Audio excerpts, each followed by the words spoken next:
Yeah.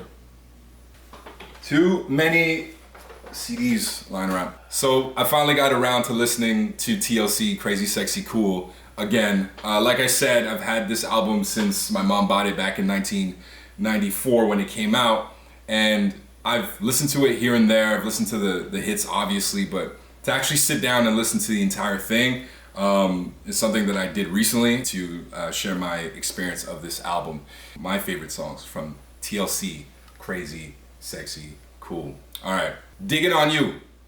My favorite song from a few years ago, still one of my favorite songs.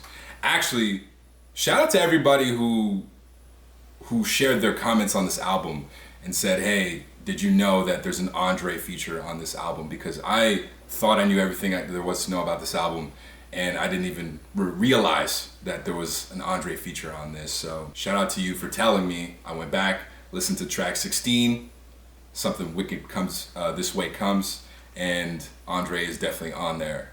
So yeah, shout out to him, and thank you for sharing that piece of information.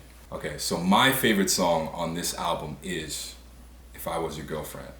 I didn't know that that was a sample from a Prince song. Prince is an artist that I have yet to sort of really do a deep dive into his discography. It's a very extensive discography, and but going through it, I did see that he had a song called If I Was Your Girlfriend, and it's just an amazing track. And it's a very hard song to actually pull off a remix of, and TLC did that very successfully. So I'd say that that is my favorite song from this.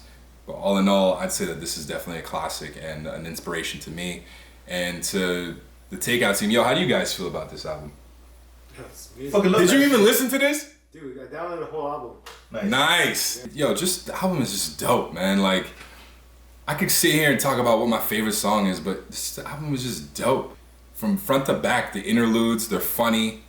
Literally, the title goes so well with the music. It's crazy, it's sexy, it's cool. Like, it's all of that. And honestly, if I had to design or think of my dream girl, I'd want her to be all of these things. And I think that they embodied that that sort of personality and their personality on this album, and they captured it in this perfectly. So I'm a huge fan of whoever produced this, whoever worked on this. Amazing job.